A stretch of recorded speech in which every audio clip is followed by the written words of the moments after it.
nothing. Oh, you wish to be anonymous? I wish to be left alone. Since you asked me what I wish, gentlemen, that is my answer. I don't make merry myself at Christmas, and I can't afford to make idle people merry.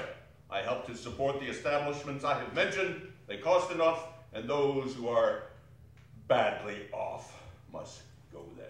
Many can't go there, and many would rather die. If they would rather die, they had better do it and decrease the surplus population. Seeing clearly that it would be useless to pursue their point, the gentleman withdrew. Scrooge resumed his labors with an improved opinion of himself. At length the hour of shutting up the counting house arrived. With an ill will, and Scrooge dismounted from his stool and tactfully admitted to the expected clerk in the tank, who instantly snuffed out his candle and put on his hat. You'll want all day tomorrow, I suppose. If quite convenient, sir. It's not convenient, and it's not fair. If I was to stop half a crown for it, you'd think yourself ill-used, I'll be bound. The clerk smiled faintly. And yet you don't think me ill-used when I pay a day's wages for no work? The clerk observed that it was only once a year. A poor excuse for picking a man's pocket every 25th of December. So said Scrooge, buttoning his great coat to the chin.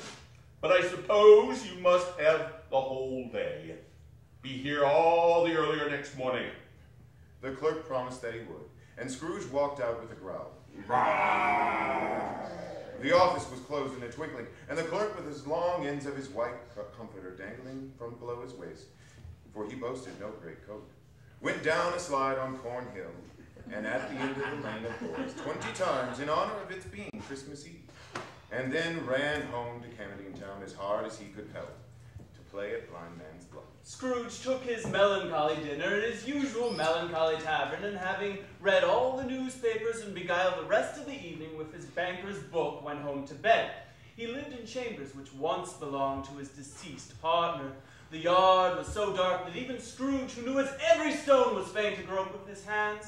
The fog and frost so hung about the old black gateway of the house that it seemed as if the genius of the weather sat in mournful meditation at the threshold. Now, it is a fact that there was nothing at all particular about the knocker on the door, except that it was very large. It is also a fact that Scrooge had seen it night and morning during his whole residence in that place.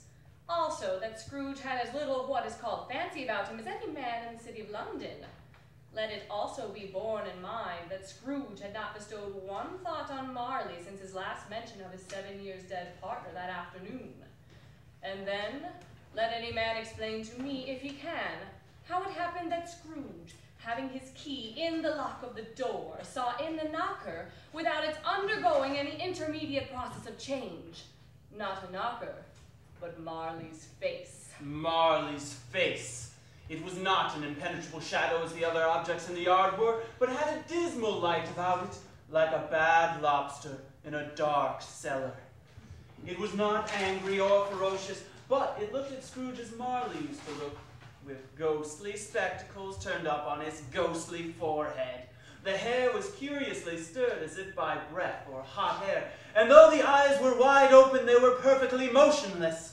As Scrooge looked fixedly at this phenomenon, it was a knocker again. To say that he was not startled, or that his blood was not conscious of this terrible sensation to which he had been a stranger to from infancy, would be untrue. But he put his hand upon the key he had relinquished, turned it sturdily, and walked in, and lighted his candle. He did pause with a moment's irresolution before he shut the door, and he did look cautiously behind it first, as if he half expected to be terrified with the sight of Marley's pigtail sticking out into the hall. But there was nothing on the back of the door, except the screws and nuts that held the knocker on. So he said, "Pooh-pooh," and closed it with a bang. Woo! The sound resounded throughout the hall like thunder. Every room above and every cask in the wine merchant's cellar below appeared to have a separate peal of echoes of its own. But Scrooge was not a man to be frightened by echoes. He fastened the door and walked across the hall, slowly too, and up the stairs, trimming his candle as he went. Up Scrooge went, not caring a button for that. Darkness is cheap, and Scrooge liked it. But before he shut his heavy door, he walked through his rooms to see that all was right. Quite satisfied, he closed his door and locked himself in. double-locked himself in, which was not his custom. Thus secured against surprise, he took off his cravat, put on his dressing gown and slippers and his nightcap, and sat down before the fire to take his gruel. Humbug! Said Scrooge as he walked across the room. After several turns, he sat down again. As he threw his head back in the chair, his glance happened to rest upon a bell, a disused bell that hung in the room and communicated, for some purpose now forgotten, with a chamber in the highest story of the building. Now, it was with great astonishment and with strange, inexplicable dread that as he looked, he saw this bell begin to swing.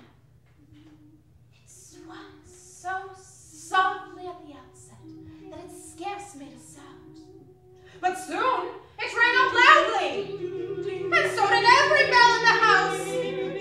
This might have lasted half a minute, or a minute, but it seemed an hour. The bells ceased as they had begun together.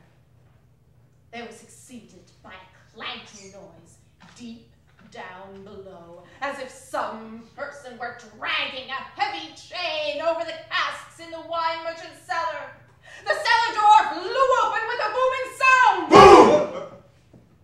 And then he heard the noise much louder on the floors below.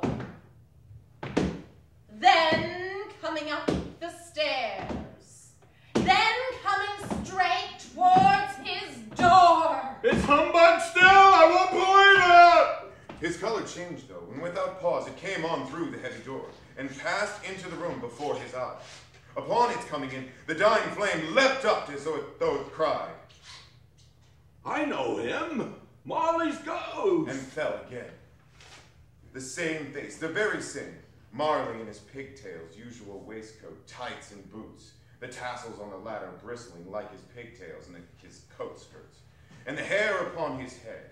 The chain he drew was clasped about his middle, and it was wound and long about him like a tail.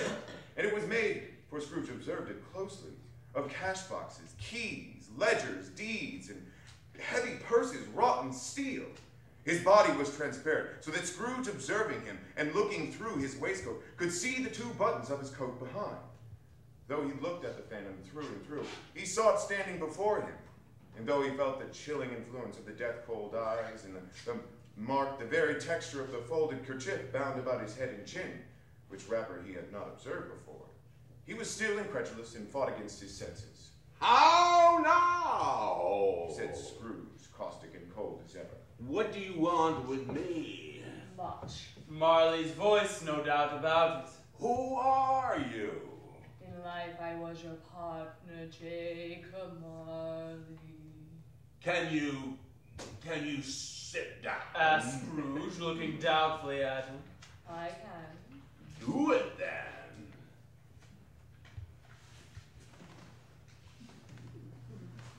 You don't believe in me. Observed the ghost. I don't. What evidence would you have of my reality beyond that of your senses? Because a little thing affects them, a slight disorder of the stomach makes them cheats. You may be an undigested bit of beef, a blot of mustard, a crumb of cheese, a fragment of an underdone potato. At this, the spirit raised a frightful cry. Whoa! And shook its chain with such a dismal and appalling noise that Scrooge held on tight to his chair to save himself from falling in a swoon. Mercy! Dreadful apparition! Why do you trouble me? Man of the worldly mind, do you believe in me or not? I do. I must. But why do spirits walk the earth, and why do they come to me? It is required of every man The ghost returns.